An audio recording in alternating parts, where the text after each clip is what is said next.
OC আইসিও সম্ভব হলে বদল করা উচিত। উনার যে সমস্ত পায়দাস লোকদের স্থাবকদের উনি বসিয়েছেন, এদের দিয়ে নির্বাচন করা যায় না। বিজেপির দেউলিয়া রাজনীতি ক্রমশ সামনে এসে পড়ছে। বিনিদ্র রজনী যাপন করছে ভারতীয় জনতা পার্টি এবং তাদের শাখা সংগঠন জাতীয় নির্বাচন কমিশন। গতকাল রাত থেকে যা যা আমরা দেখেছি তাতে একটা জিনিস প্রমাণিত, যে বিজেপির পায়ের তলায় জমি নেই। বিজেপি দেউলিয়া।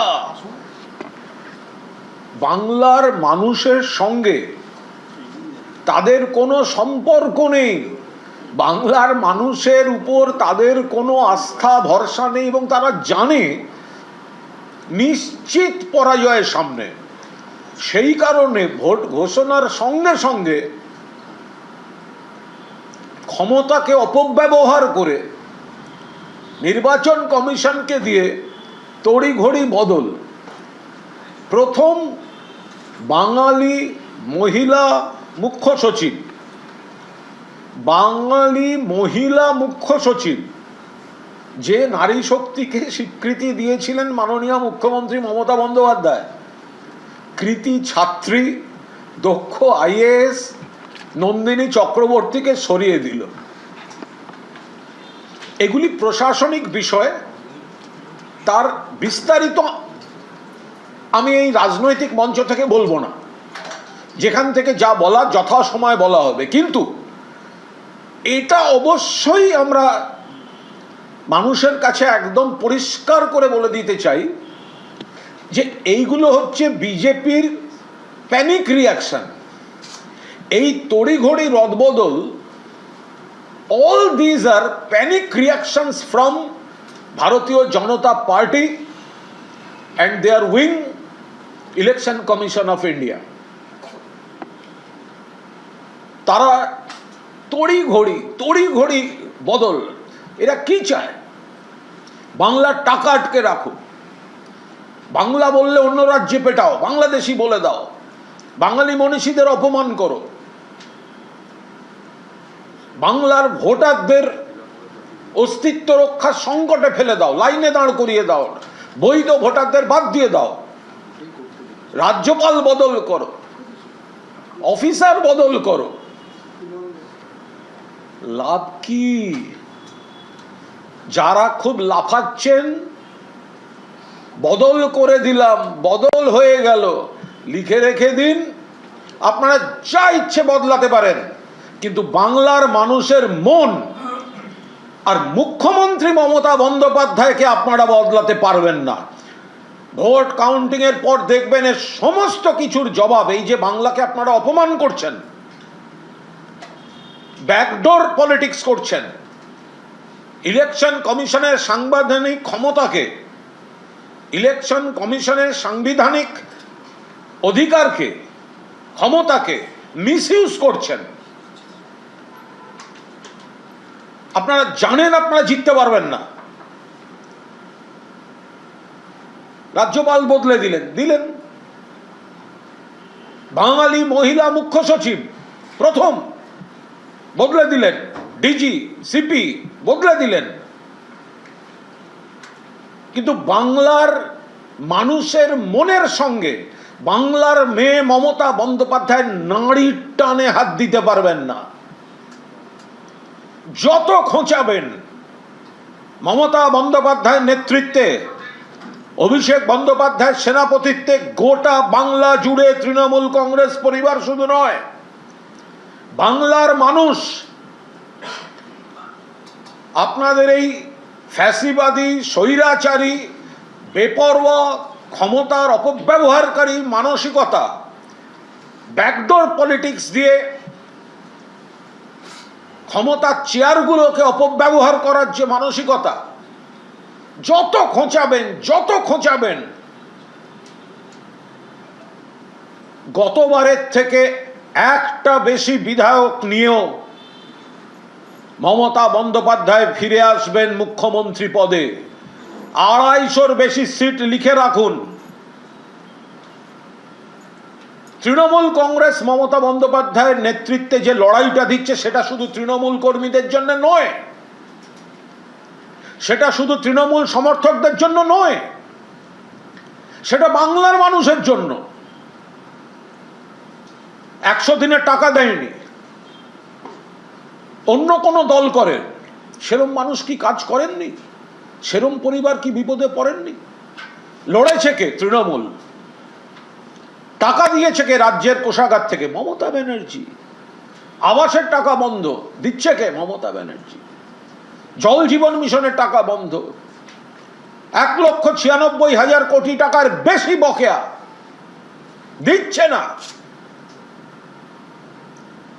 সীমিত সামর্থ্যের মধ্যে মমতা বন্দ্যোপাধ্যায় প্রত্যেকটি স্তরে সামাজিক সুরক্ষা কর্মসূচি, দিদির রক্ষা কবচ বহাল রেখেও প্রত্যেকের প্রাপ্য যতটা সম্ভব প্রত্যেকটি পেশার মানুষের পাশে দাঁড়াচ্ছেন। বিজেপির পায়ের তলা থেকে মাটি সরে গেছে। তড়িঘড়ি ইলেকশন কমিশনকে দিয়ে ভোটার লিস্টে কারচুপির চেষ্টা হয়েছে, বৈধ ভোটারদের বাদ দেওয়ার চেষ্টা হয়েছে। মহারাষ্ট্র, দিল্লি, হরিয়ানা, বিহার, অন্য রাজ্যের ভোটার কপি পেস্ট করে দিয়েছিল, এখানে করতে গেছিল, মমতা বন্দ্যোপাধ্যায় ধরেছেন। তৃণমূল কংগ্রেসের কর্মীরা, সর্বস্তরের কর্মীরা, বুথ স্তরের কর্মীরা মাটি কামড়ে লড়াই দিয়েছে এই চক্রান্তের বিরুদ্ধে, মানুষের পাশে ছিল। মানুষ দিশাহারা, এত মানুষ, কোটি কোটি মানুষ, তড়িঘড়ি এসআইআর। মানুষ দেখেছেন এই ফর্ম ফিল আপ, অমুক তমুক ডকুমেন্ট, পাশে কে? একমাত্র তৃণমূল কংগ্রেস। কখনো পাড়ার তৃণমূল কর্মীরা বাড়িতে এসে কোনো সাহায্য লাগবে, রাস্তায় বেরোলে ক্যাম্প, মানুষের পাশে কে? তৃণমূল কংগ্রেস। তড়িঘড়ি এখন যখন দেখছে সেদিক দিয়ে এগোনো যাচ্ছে না, সব চক্রান্তের পরেও এবার চেয়ারগুলোকে ঘুরপথে দখল করো। বিজেপির কিছু নেতার কিরম উল্লাস দেখছেন কথায়।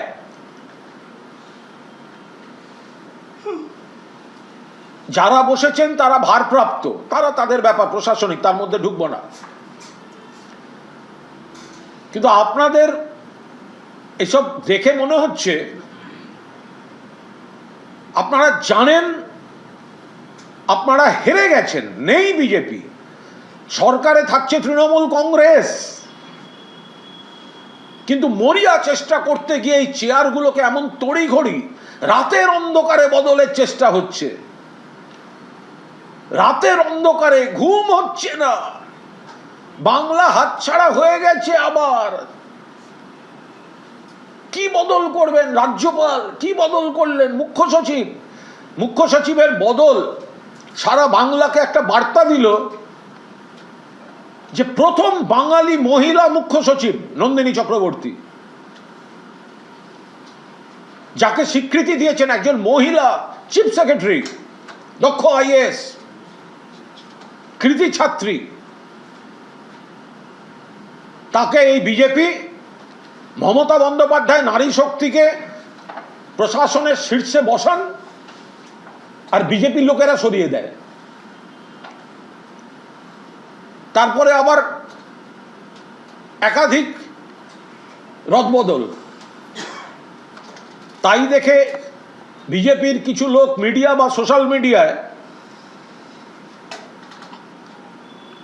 আমরা বদল করছি। আরে কিসের বদল? এতে আমাদের আত্মবিশ্বাস বাড়ছে যে বিজেপি এখন ইলেকশন কমিশনকে মিসইউজ করে মরিয়া হয়ে ক্ষমতা দেখাতে নেমেছে। কারণ ওরা এটা বুঝে গেছে যে মানুষের ভোটে ওদের আর কোনো জায়গা নেই। মানুষের উপর ভরসা নেই, হারছে দেখতে পাচ্ছে। দিল্লির ক্ষমতা অপব্যবহার করে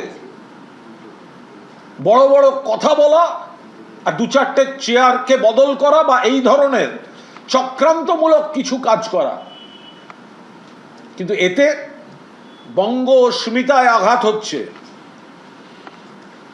আর যার বিরুদ্ধে লড়তে আসছেন তিনি কিন্তু Tigress of India, not only Bengal. Mamata Bandyopadhyay যত খোঁচাবেন, ভোট গণনার পর প্রতিক্রিয়ার জন্য প্রস্তুত থাকবেন। যত খোঁচাবেন, মমতা ব্যানার্জির জেদ তার 100 গুণ বাড়বে, বাংলার মানুষের জেদ তার 100 গুণ বাড়বে। এবং আমরা আপনাদের এই রদবদল দেখে হাসতে হাসতে বলে দিচ্ছি, ये डर हमें अच्छा लगा। ভয় পেয়েছে বিজেপি, ভয় পেয়েছে কমিশন, তাই চেয়ার বদল। প্রশাসনের চেয়ার বদল করে কি হবে? মুখ্যমন্ত্রীর চেয়ারে তো মমতা বন্দ্যোপাধ্যায় ছিলেন, আছেন এবং থাকবেন। যারা লাফাচ্ছেন মনে রাখবেন, কাউন্টিং এর পর কিন্তু রাজ্যে আবার মমতা বন্দ্যোপাধ্যায়ের প্রশাসনই থাকবে, মমতা বন্দ্যোপাধ্যায়ের সরকারই থাকবে, মা মাটি মানুষের সরকারই থাকবে, উন্নয়নের সরকার থাকবে। আমাদের ভিডিও ভালো লাগলে লাইক এবং শেয়ার করুন। কমেন্ট সেকশনে গিয়ে জানান আপনাদের মতামত। আরও ভিডিও পেতে আমাদের চ্যানেল সাবস্ক্রাইব করুন এবং প্রতি মুহূর্তে খবরের আপডেট পেতে প্রেস করুন বেল আইকন।